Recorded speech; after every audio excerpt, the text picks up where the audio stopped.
everywhere. It was the heartbreaking story that horrified Britain. 6 children killed in a house fire. The truth behind it was shocking. Parents who seemed distraught, Excuse me a minute. but responsible for their deaths. When I seen that interview, I turned round and I said, Lanter's done that. It beggars belief. What kind of man is he? You couldn't describe him as an animal. He's just lower than a snake's belly, really. Mick Philpott, already notorious for his strange love life and 17 kids. His children were cash cows. It was a way to enable him to live the lifestyle he wanted. Let's do the couch, bitch. Let's move it. I actually flinched back because I thought he was going to hit me at that point. What led him, his wife and best friend, to commit such a crime? Here we have somebody who is a risk taker, who's arrogant, who's reckless. Sounds like a psychopath to me. Have you got any evidence on you? They've got nothing on me. Nothing. He liked to brag about things. He went, well, if I told you, we actually rehearsed it 6 weeks prior. I said, you what? 5 years on, what happened to the key characters in one of the nation's most notorious crimes? I wish I could replay it and do it all again. Maybe I could change things differently. Can friends and neighbours put the tragic events behind them? I didn't know what to think at the time. But now, he's no but an out-and-out dirty bastard. Mick, if you're watching, don't write to me again. I don't want to know. And we hear from Philpott's son, who, even after all the evidence, still believes the jury got it wrong. I'm 100% positive that my dad's innocent. There's no way on God's earth that my dad could have done that. I'm 100% positive.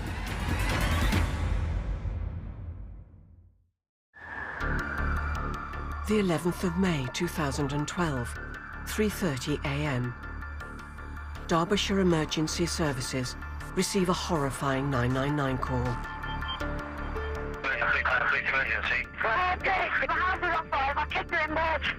Six children are trapped inside a blazing house. Where are you phoning from now?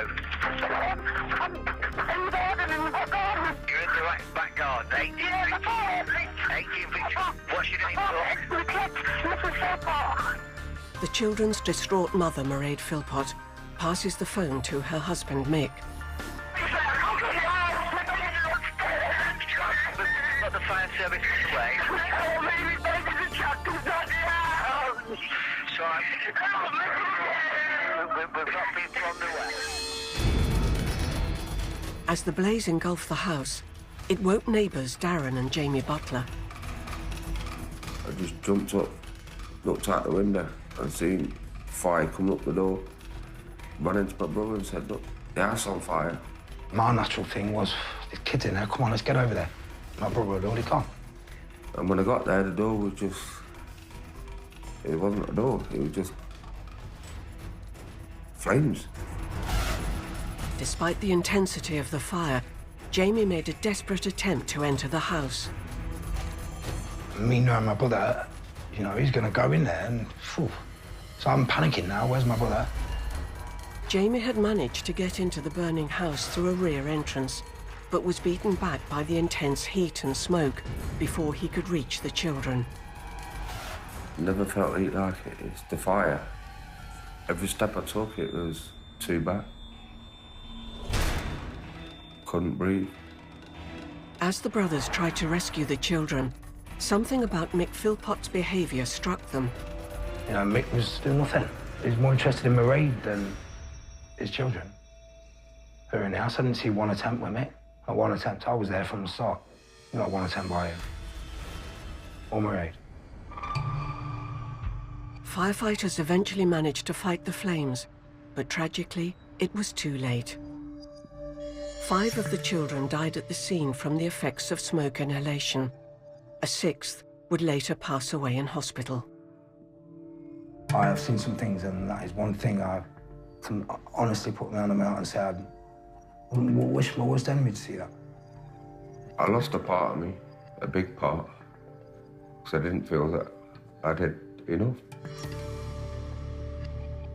I would have died without a shadow of a doubt just to save one. Just one.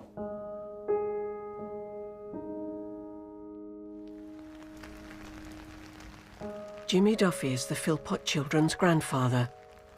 5 years on, he's still haunted by their deaths. On this side, you've got Jaden, Jack, and Dwayne, 3 of my grandchildren, and then round the far side is the other 3 grandchildren. Just sad to see 6 so young children being buried together. Should never have happened, never. But what led to the deaths of the 6 children? How did a complex web of sex, lies, and tangled relationships end in such a tragedy? Mick Philpott was an unemployed father of 17 kids, notorious for his unconventional lifestyle. I'm a husband, I'm a father, and I'm stopping at home looking after my kids. Society don't like that. They can all take a run and jump. He lived with wife Mairead and their 6 children. He also had 5 kids with his mistress, who can't be identified because of a court order. They all lived together in the family home. Oh, Shameless Mick doesn't even begin to describe what he is. You know, it should have been, I don't know, Shameless Mick, Immoral Mick, Deviant Mick. He didn't seem to have any kind of moral code. Mick Russell was a neighbour and became one of Philpott's closest friends. Friday, Saturday nights, we used to go to the pub, do karaoke. He used to come up my house. I used to go down to his house. My kids used to play with his kids. Spent a couple of hours there because the kids wanted to play in the back garden. We used to have some good laughs. Mairead Philpott was over 20 years younger than husband Mick. They met when she was just 19 and got married 3 years later. Mairead's dad, Jimmy, disapproved of their relationship. I went to the wedding and that there. He spent more time looking and chatting to other women than he did with his own wife and that there. And then when he did need her, it was just shout, get here, and this, that, and the other, you know. And I basically said to my partner, I'm going out the door now, and I got up and left. Adam Taylor lived a few doors away on Victory Road and became friends with Mick and Mairead. Their family itself was quite hectic.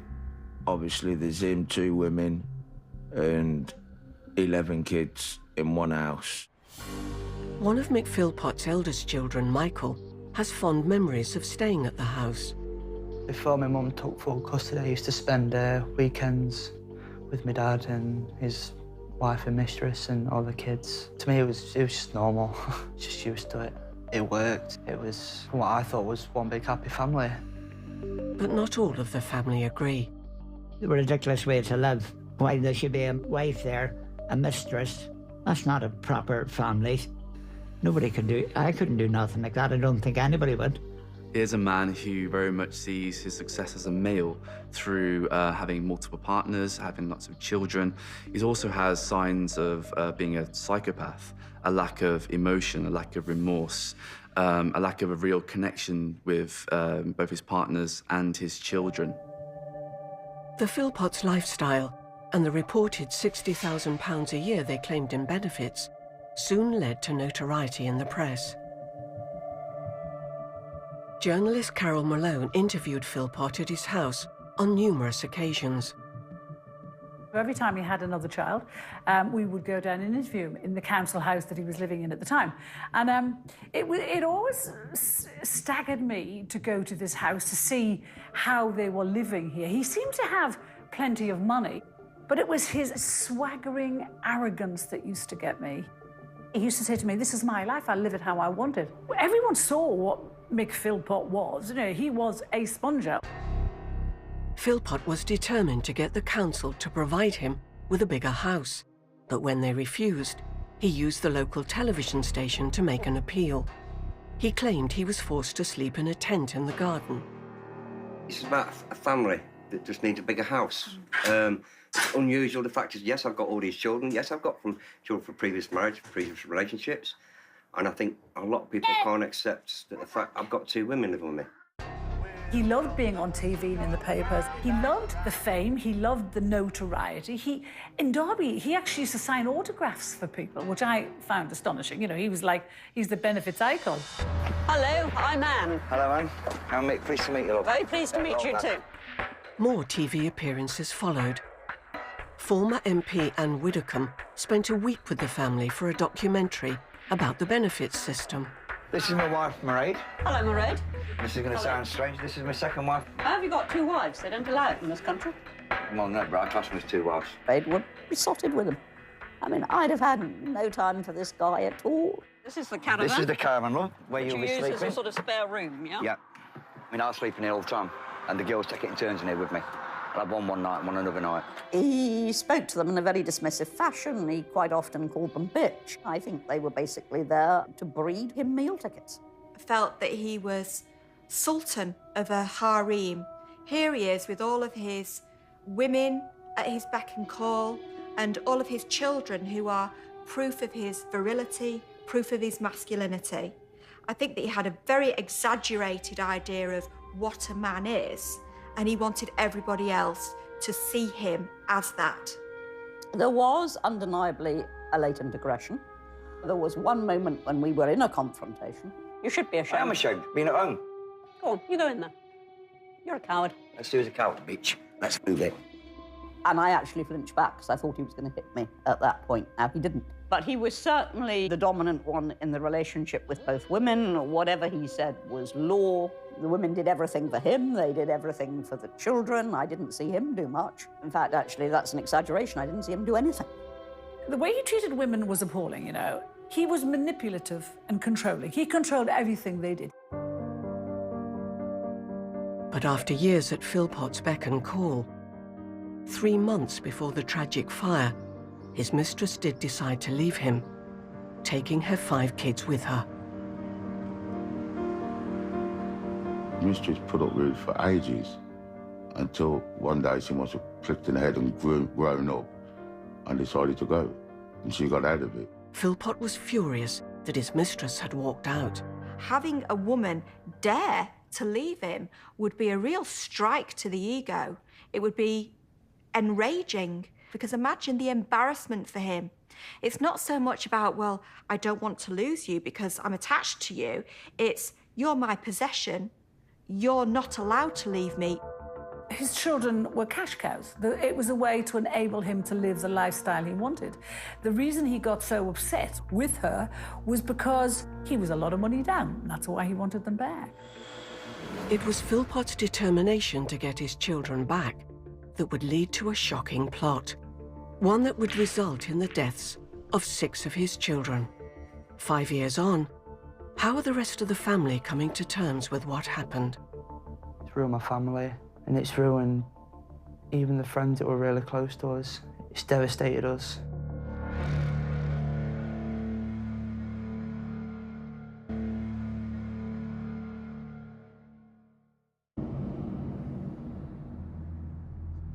In the early hours of the 11th of May 2012, father of 17 Mick Philpott, along with his wife Mairead, set fire to the family home in Victory Road, Derby, with 6 of his children sleeping inside. The plan was to frame his former mistress and get custody of their 5 kids. I think that Philpott thought that he'd come up with this master plan that was going to reap all kinds of rewards for him. But he was probably going to end up with a bigger house, some compensation, and the children were going to be his again. Here we have somebody who is a risk taker, who's arrogant, who's reckless. Sounds like a psychopath to me. As part of the plan, Mick would rescue his and Mairead's 6 children from a first-floor bedroom. It's thought he wanted to portray himself a hero to help win his custody battle. But the plan went disastrously wrong, and the blaze quickly engulfed the house. As the Philpotts' dying children were carried out one by one, neighbour Darren Butler already felt something was wrong with Mick's behaviour. My brother was there on the pavement next to him, like, saying, please, come on, you know. Mick came up, touched the baby's head, and then ran over to the neighbours to where Mairead was. He wasn't there. More interested in Mairead than his kids on the ground fighting for their life. It's not right. They're their parents. The last moments of their life on the ground, they wasn't there willing for them kids to get a bit of life into them. There wasn't. The fire had claimed the lives of Jade, aged 10, John, 9, Jack, 8, Jesse, 6, and Jaden, 5. The eldest, Dwayne, was critically ill and had been rushed to hospital. Philpott's son, Michael, was at his godparents' house when he heard about the fire. And about an hour afterwards, I got a call from my brother, and we rushed straight down to the hospital. And my dad was there, and I think I was there about half an hour, and they brought Dwayne out. They had to rush him to Birmingham. They had tubes and wires coming out of him everywhere. It was black. Burn marks on him.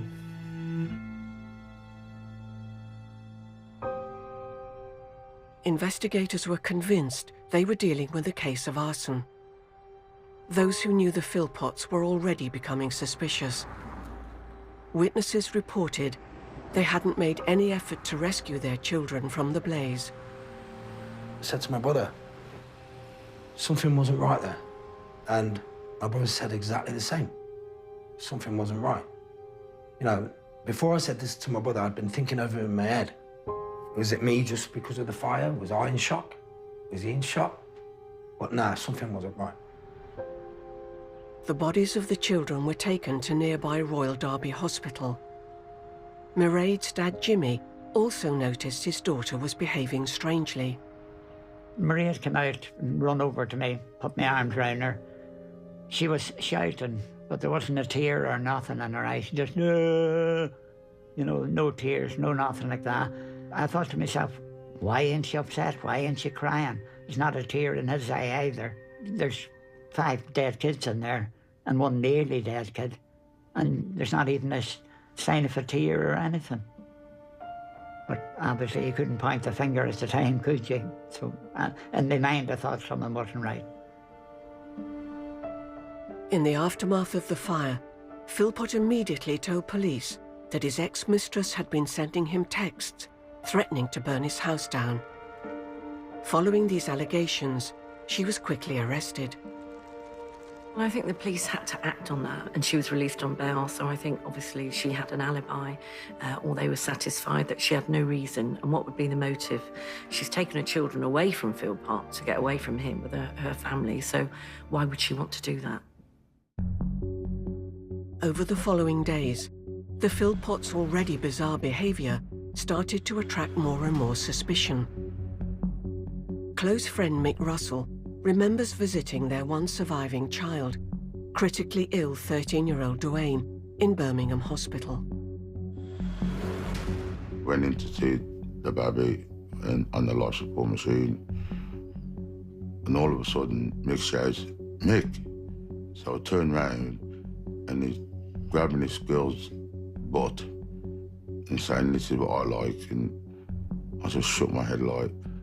And at that point, the wife said, "He's got something to do with this." And I said, "Don't talk stupid. He ain't gonna hurt his kids. He loves his kids." 3 days after the fire, tragically Dwayne also passed away. The local community was in mourning.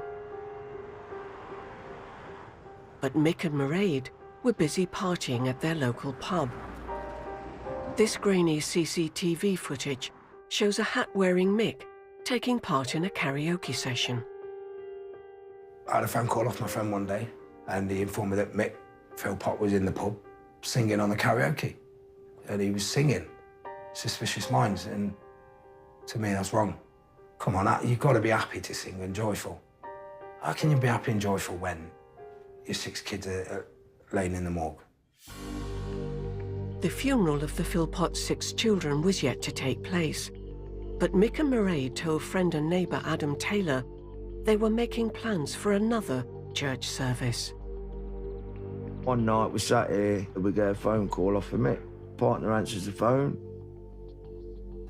and all she gets is, "Are you sitting down?"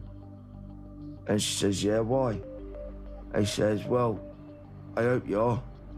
You better get your glad rags on. I've asked Mairead to remarry me. Well, renew our vows. You know, you've just lost 6 kids and you wanted to get remarried." The community clearly thought Philpott particularly was involved in this, and his behaviour subsequent to the arson probably helped the community to think, you know what, no one behaves like this when you've lost your 6 children. So I'm sure that also added to the strength of evidence and circumstantial evidence for the police investigation. Mick and Mairead's house was completely burnt out, so they were put up in a nearby hotel. Police suspicions around Mick's involvement were so strong, they took the unusual step of using covert surveillance and bug the room. The following conversation was caught on tape after Mairead had been interviewed by police. What did you say? Tell me what you said to him. What did you say about how many times I went up ladders? I almost can't how many times I went up the ladders. What did you say about me trying to get in? You tried everything you could to get in. Like I said to him, I wanted to run through the flames up the stairs. Would you cry when you were saying it? How bad? Not really, really bad, but I did cry. It was clear from the discussions they had that night, they were getting their story right. There was no discussions, were there, about grieving for the children. It was all about how many times did you say to them that I went up the ladder. In my view, the recordings on their own indicated quite clearly that this wasn't a straightforward case of a third party that's come along and put petrol through the door. So that was good evidence that they were involved as a joint enterprise. The net was closing in. But Philpott, determined to keep up his image as a grieving parent, asked police to arrange a press conference. Deputy Chief Constable Steve Cottrell, leading the investigation, was watching the Philpotts closely for signs they were covering up their guilt. At that time, while suspicion was starting to grow in respect of their involvement, I found him a rather strange character. He was jovial before the press conference took place, despite the fact that we were about to face the national media and speak about 6 children who died in his house, his children. First of all, I want to thank my 3 oldest children because they helped us to cope with what's going on. Cliff Lansley is one of the UK's leading body language experts. He works closely with police forces around the country. And of course, the poor firemen, the police, the ambulances, the doctors, the nurses. What we see in the middle of the appeal is Mick blinking and squeezing his eyes and trying to create tears. He's not doing very well. And he gets to a stage where he's carrying an handkerchief and he deliberately plays the ploy of saying, "I'm sorry, you'll have to excuse me a minute." You'll have to excuse me a minute. Now, come on, you'll have to excuse me a minute while I be sad. If you're sad, you just cry and you break down. You don't pause and perform, and then I'll cry into my tissue, and then I'll lift with no evidence of tears. Been down to our home, and what we saw, we just cannot believe it. He covers his face for a lot of it, and he's wiping away tears that aren't there. So it's a very hammy performance. He's holding on to Mairead in what I feel is quite a controlling fashion. But also, when he's talking, the majority of what he's saying is actually saying thank you to various different services and people who have helped him. We can't express our gratitude to everybody that's been concerned with the case, with what's been going on. Now, I'm sorry, 6 of your children have died. That is not at the forefront of your mind. Gratitude is not what you're feeling. By now, Steve Cottrell was convinced of the Philpott's guilt. I've seen people that are genuinely upset, that are actually at the lowest point of their lives, following the loss of a loved one, and this didn't accord with what I'd seen previously. My view was that this was a sham of a performance. It really was. And I didn't feel it was genuine. After the press conference, the police made a crucial forensic breakthrough. Petrol was discovered on Mick and Mairead's clothing. The Philpotts were arrested on suspicion of murder, 2.5 weeks after the fire. 6 kids were dead because this man had used them as live bait. in his terrible game of revenge. He wanted revenge on an ex who had left him, and he'd been trying to frame her for setting the house on fire. And he was prepared to put his own kids into a burning house to make that happen. The following day, Mick and Mairead were charged with 6 counts of murder. The children's funeral was an emotional occasion for the whole community.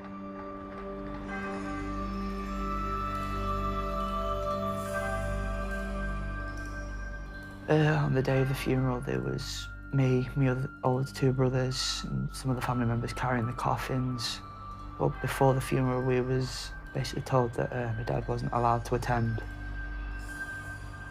Couldn't believe it when I got to the church, the amount of people that were there. It's unbelievable. Everywhere. There's a bridge goes over the road near the church and you couldn't move on it. I think that's when it dawned on me that it was really dead, seeing them coffins. Kneeling on the floor, looking up at the sky, thinking, I'm so sorry. I really am. While their children were being laid to rest, Mick and Mairead were awaiting trial for killing them. And in court, their reckless and devious plot would be revealed.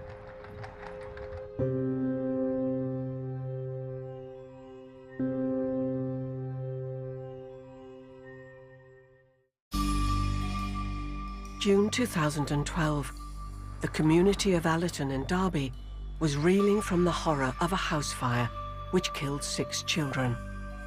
Their parents, Mick and Mairead Philpott, were in police custody for their murder.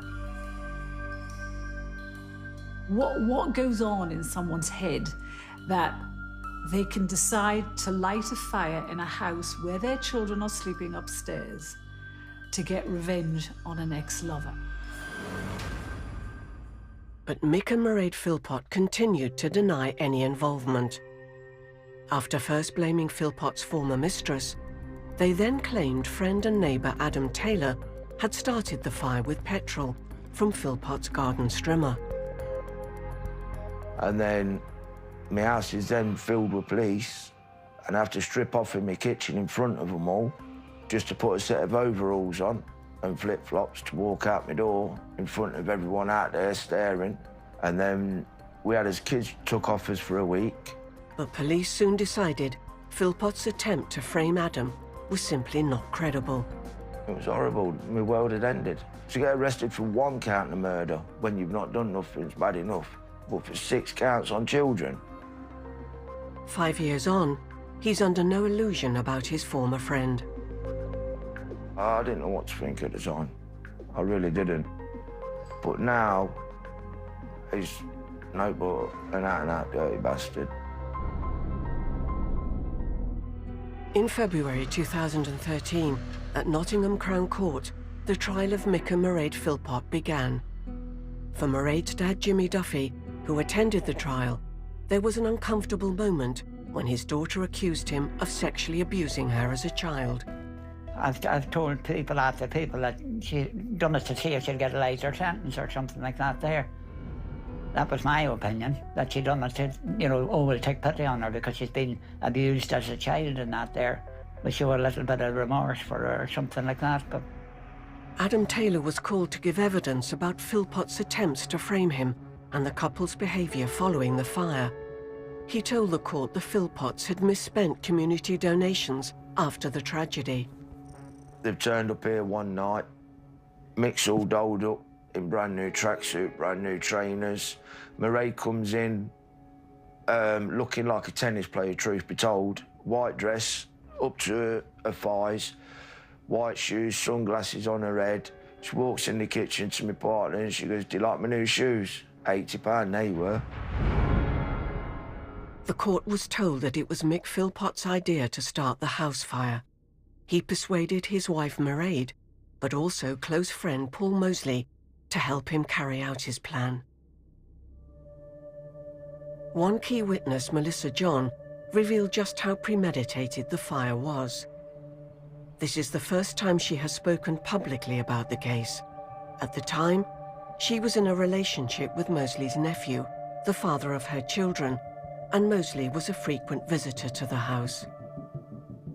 I'm going downstairs to get my clothes out the dryer, and Paul was sat in my kitchen at the table, and he just started talking to me about everything. And then he was like, if I told you, and then he went quiet, and I went, if you told me what? He went, well, if I told you, he said that we actually rehearsed it 6 weeks prior. I said, you what? The plan wasn't to kill the children, Paul told me. The plan was that they was going to rescue the kids. Paul was going to kick in the back door, and they had already planned it all out. I was sick. I felt sick, physically sick. I just sat there, and I didn't know what to say back to him. Like, it was like somebody had literally just released everything. It was dull, pale. He didn't look right at all. And then, obviously, when he got arrested and I heard about it on the Sky News, I told my mum what Paul had told me because, you know, I thought, you know, obviously, if he's been arrested again, it's got to be true, so I've got to do something now. And then that's when I gave my evidence regarding Paul. The true nature of the Philpotts' relationship with Mosley was explosively revealed in secret recordings played to the court. In their hotel, the night before their now infamous press appeal, Philpott is heard telling his wife to commit sex acts on Mosley when he visited them. Mate, was going to be superimposed in a dream sequence that Casanova was supposed to be dreaming. In your kitchen. It had a certain effect on me, and I couldn't hide it.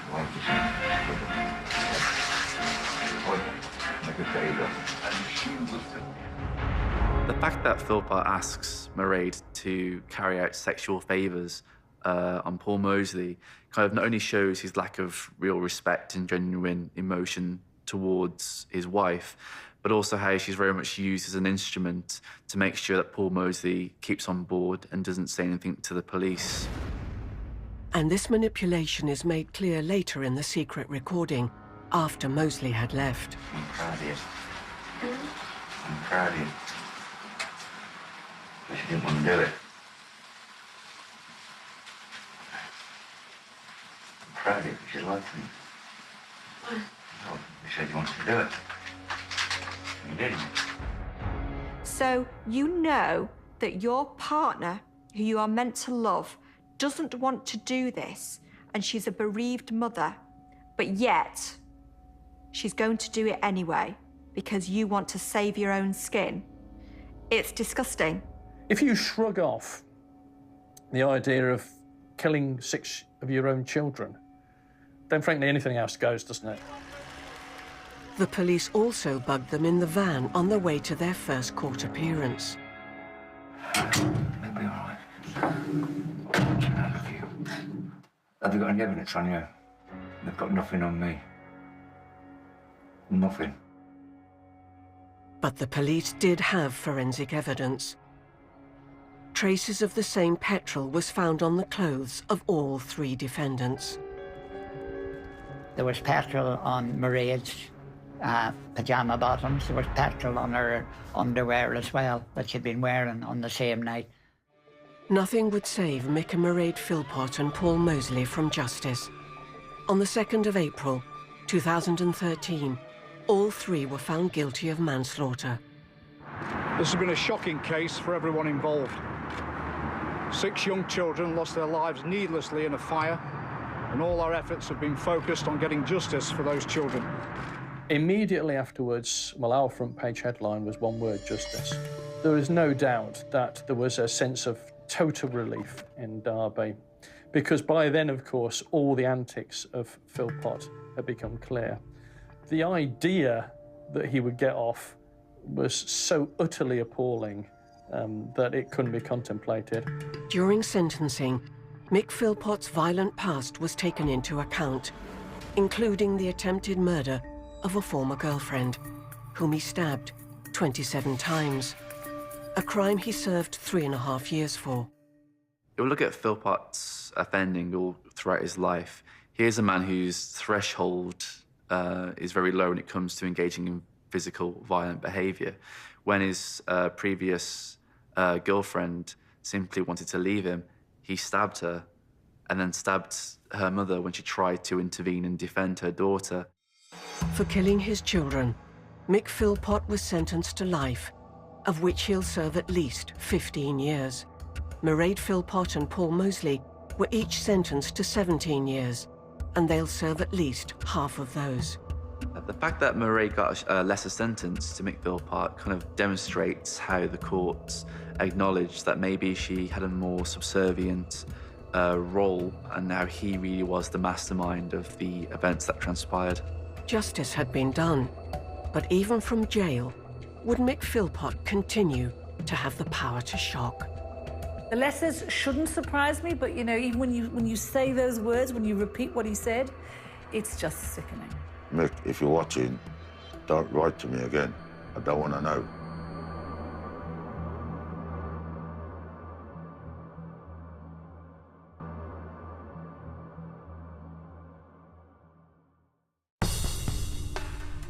Mick Philpott is in Wakefield Prison. He was sentenced to life with a minimum of 15 years for killing his 6 children. Now, I don't know what prison is like, Mick Philpott, but I hope it's pretty terrible, because if anyone deserves to know what hell is like, it's Philpott. And I think that notoriety that he enjoyed on the outside is going to be very, very different in a prison environment, because he's going to be the target for people. Philpott's wife, Mairead, and accomplice Paul Mosley were sentenced to 17 years each. In November 2013, Mairead appealed against her sentence, arguing that it wasn't proportionate to her role in the crime. It was rejected. Mairead knew exactly what Philpott was doing, went along with it. I was prepared to put the children at risk, because there always had to be a risk, even if they meant to get them out and they meant to save them all and be the great heroes of the moment. They still took a huge risk. Mick Philpott's son, Michael, was 15 when his dad went to prison. He's lived with the shadow of his father's crimes hanging over him. Some people, when they find out I'm Mick Philpott's son, some can be shocked, some can be wary and keep the distance, and some can be understanding and they get to know me and everything's great. For years, Michael wasn't allowed to communicate with Philpott. Unfortunately, I had to wait until I was 18 before I could make first contact with him over writing and phone calls. So it would have been a couple of weeks after my 18th birthday, and we've been writing ever since. After so many years without any contact, it was a big step getting back in touch. I was really nervous about writing to him. It's so many questions, so much to say, and not quite knowing how to put it on paper. Like, you know what you want to say, but expressing it the way you feel without it coming across wrong it's really hard, and it was emotional.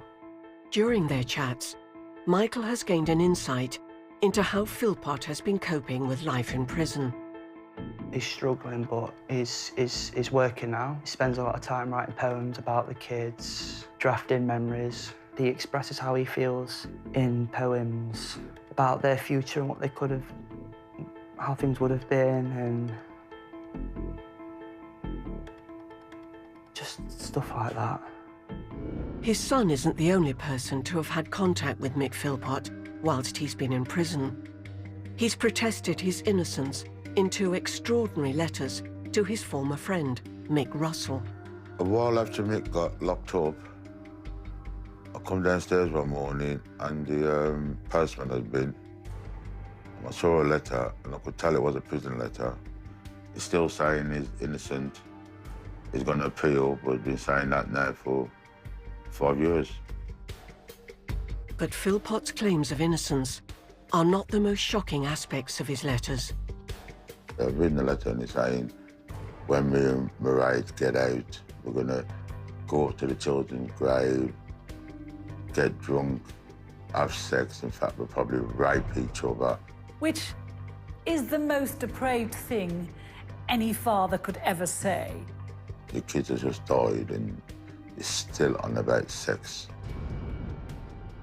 That really sums up the man, doesn't it? A vile creature who, in my opinion, should never be let out again.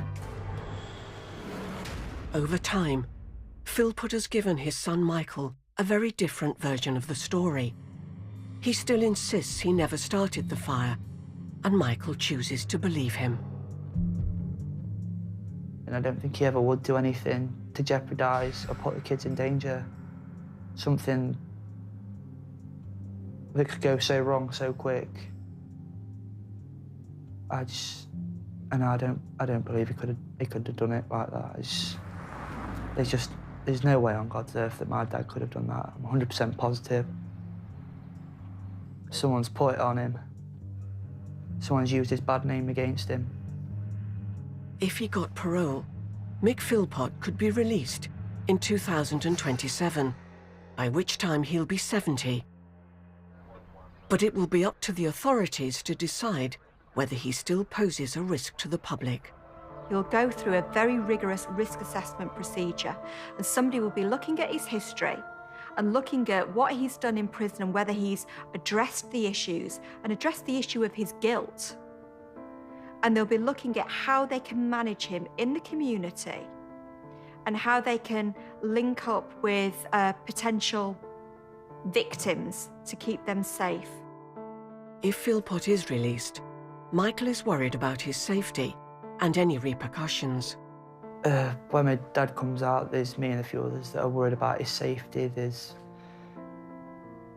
close friends and whatnot that really know my dad and believe in the views that I do, that he didn't do it. And then there's people out there that are the outsiders that see the media and they believe what they're told. And there's people that I've even had messages on Facebook and threats that he's not had the justice he deserves, his punishment's not enough. For now, with the killers in prison, their families, former friends, and the people of Derby have been doing their best to move on. At a local playground, there is a small memorial to the Philpott children. These are a memory of my 6 grandchildren that died in a fire 5 years ago on the 11th of May.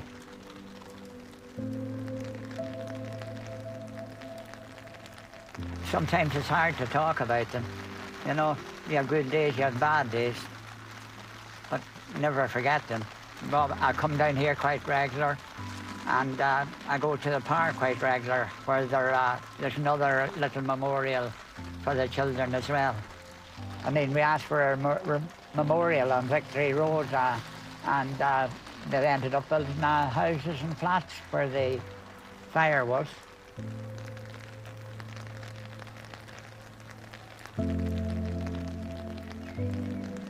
I think that the idea of a significant memorial would have been a reminder of something so terrible that the people of Derby wouldn't have wanted that in their midst, quite honestly.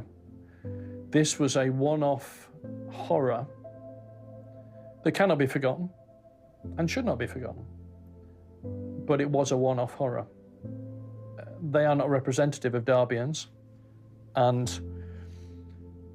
I think the people of Derby have moved on, and moved on quickly from this terrible, terrible tragedy. But for some people like Jamie Butler, who fought to rescue the children, it's harder to move on. I wish I could replay it and do it all again. I do. Maybe I could change things differently. Maybe I could have done something differently. I don't know. I question myself every day.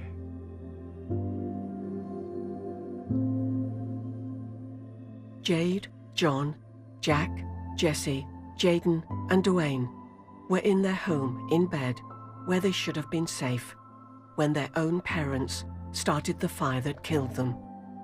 A moment of selfish stupidity with horrific consequences.